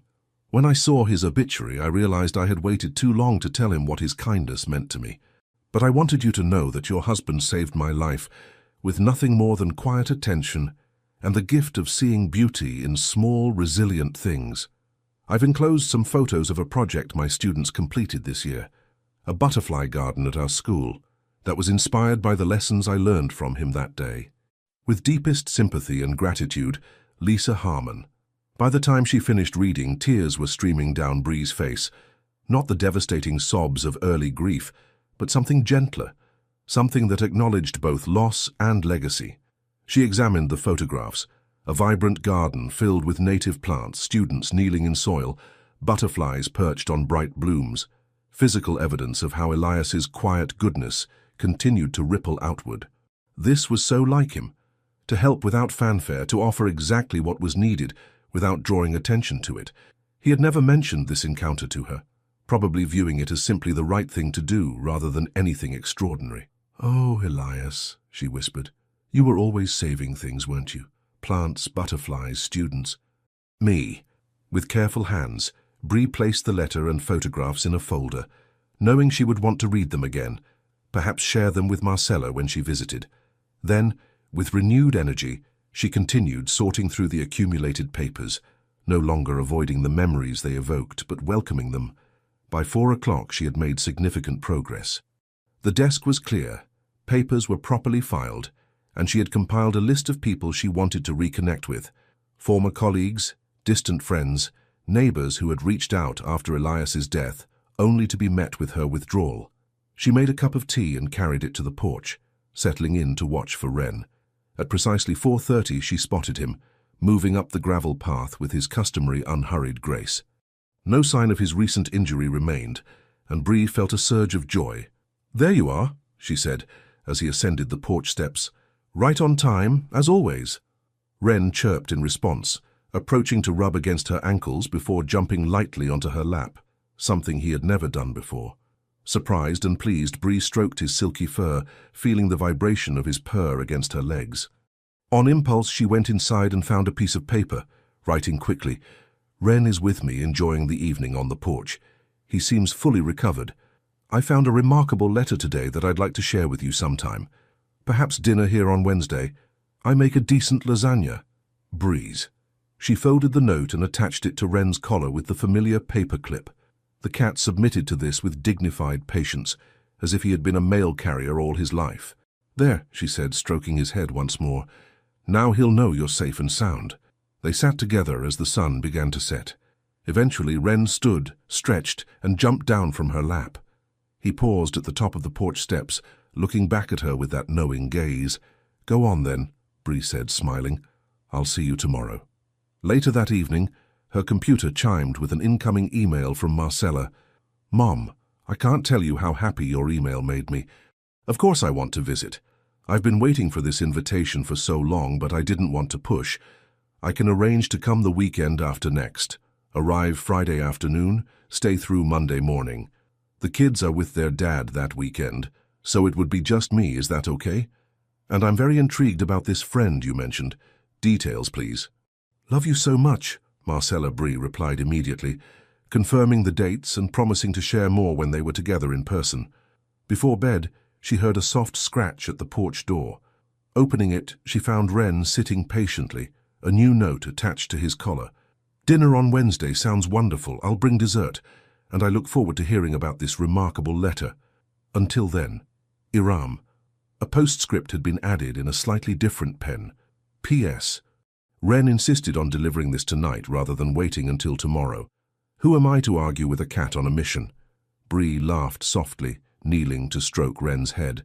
"Thank you for the special delivery," she told him. "But it's getting late, and you should head home now." The cat blinked at her, then turned and disappeared into the darkness with silent grace. Closing the door, Bree felt a sense of anticipation that had nothing to do with anxiety, and everything to do with possibility. In the space of a single day, so much had shifted. Connections re-established with Marcella, new insights into Elias's legacy, plans made with Iram.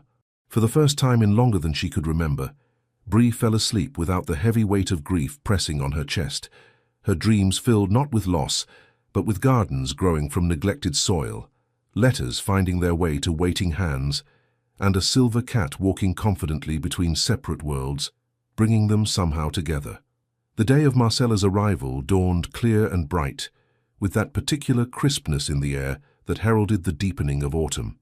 Bree had been up since dawn, moving through the house with purposeful energy, making final preparations for her daughter's visit. The past week and a half had unfolded with a rhythm that felt both new and somehow familiar. Gardening in the mornings, reading or writing in the afternoons, dinner with Iram every few days, and always at 4:30, Wren's faithful appearance on her porch. The Wednesday dinner at her house had been a particular milestone, the first time she had entertained since Elias died. She had prepared his lasagna recipe, setting the dining room table with care, even placing a small arrangement of late dahlias from her gradually reviving garden at its center. Sharing Lisa Harmon's letter with Iram had been another kind of opening, a way of introducing him more fully to who Elias had been. By early afternoon the house was ready, clean but not sterile, lived in but welcoming. Bree had prepared a pot of Marcella's favorite soup and made sure the refrigerator was stocked with the foods her daughter had always enjoyed. Small touches throughout acknowledged both what had changed and what remained constant. Elias's reading glasses were no longer on his desk, but placed carefully in a drawer. His favorite armchair remained in its accustomed place, but now held a new cushion. At 3 o'clock, the sound of a car pulling into the driveway sent Bree's heart racing. Taking a deep breath, she opened the front door and stepped onto the porch just as Marcella emerged from her car. Tall and slender like her father, with Bree's auburn hair now streaked with early silver. When she looked up and saw Bree, her face lit with a smile so reminiscent of Elias that Bree felt her breath catch.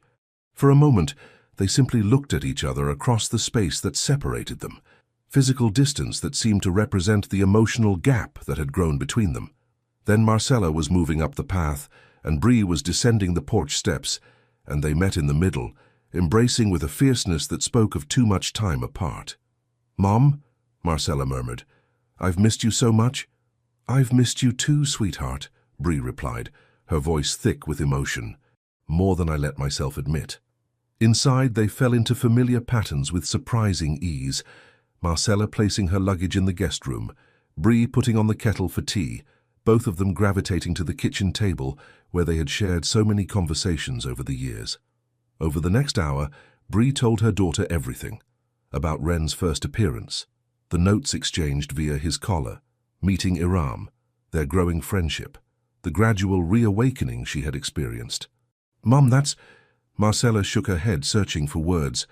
"It's like something from a book, a good book where you keep turning pages because you need to know what happens next. And this Iram," Marcella said carefully, "he's become important to you." "Yes," Bree admitted. "He understands grief in a way few people can, not just theoretically but from experience. He knows what it is to rebuild a life that looks nothing like what you planned." "I'd like to meet him," Marcella said. "Would that be okay while I'm here?" "I'd like that too," Bree said, relieved. "He's coming for dinner tomorrow evening, actually." As if on cue, they heard a soft thump on the porch. Opening the door, they found Wren sitting in his customary spot, his amber eyes taking in the newcomer with intelligent interest. "Well, hello there," Marcella said, kneeling to offer her hand. "How you must be the famous Wren." The cat approached cautiously, sniffing her extended fingers before allowing a brief stroke. Then, seeming to decide she was acceptable, he moved closer, rubbing against her knee with a soft chirp of greeting. The following evening at precisely 6 o'clock, the doorbell rang. Bree smoothed her hands over the deep blue dress she had chosen, a colour Elias had always said brought out her eyes. "Ready?" Marcella asked with an encouraging smile. "Ready," Bree confirmed and moved to open the door. Iram stood on the porch holding a small bouquet of late roses and a bottle of wine. At his feet sat Wren, looking particularly dignified in the evening light. "I hope you don't mind that I brought a +1, Iram said with a warm smile. He insisted on coming along. "The more the merrier," Bree replied, returning his smile. "Please, come in. There's someone I'd like you to meet." The evening unfolded with surprising ease, conversation flowing naturally, laughter returning to rooms that had been too quiet for too long, Wren moving between them with apparent satisfaction. Later, catching her mother's eye across the room, Marcella gave a small nod of approval that brought unexpected tears to Bree's eyes, a blessing she hadn't known she was waiting for. On Marcella's final morning, they sat together on the garden bench, mugs of tea warming their hands against the autumn chill. "I'm so glad I came," Marcella said, leaning slightly against her mother's shoulder. "And I'm so glad to see you, living again. Really living." "Me too," Bree admitted. "For a long time I couldn't imagine finding any purpose after your father died. But now you have the garden," Marcella supplied. "And your writing. And Iram. And you," Bree added, squeezing her daughter's hand. "I'm sorry it took me so long to let you back in." As they embraced at the door a short time later, Marcella whispered, "I like him, Mum, Iram. He sees you, really sees you. Dad would approve." The words settled in Bree's heart like a blessing, a permission she hadn't realized she'd been waiting for. After Marcella's departure, the house felt different, not empty as it had for so many months, but full of possibility, of plans, of life continuing in new ways. Standing on her porch, Bree looked out at her partially restored garden. The sound of soft footsteps on gravel drew her attention. Looking up, she saw Iram approaching, Wren trotting beside him with an air of satisfaction. "I thought you might like some company," Iram said, as they met at the bottom of the path. Wren insisted. "Did he now?" Bree replied with a smile, kneeling to stroke the silver cat who had changed everything. "Well, I've learned not to argue with him. He seems to know what he's doing." Wren chirped in apparent agreement, then moved past them toward the porch, looking back once as if to say, "Well, are you coming?" As they followed side by side in the golden autumn light, Bree felt a sense of completion, not an ending, but a circle being drawn, a story continuing in ways she could never have imagined. The first time she had seen Wren, she had barely noticed him. Just another stray, she had thought, unaware of how that silver shape would lead her back toward life, toward connection, toward a future she had believed was closed to her forever. "Tea?" she asked, turning to Iram with a smile that felt as natural as breathing. "I'd like that," he replied, his dark eyes warm with understanding and something more, something that spoke of possibilities yet to unfold, of stories yet to be written. As they moved toward the door, Bree glanced back once more at her garden, at the parts reclaimed and the parts still waiting, at the bench where so many memories lived, at the path that led onward toward whatever came next. Sometimes she thought, it takes a silent witness, a silver cat with knowing amber eyes, to remind us that life continues, cycle after cycle, despite our grief, that connections can be formed where we least expect them, that it's never too late to begin again. The end.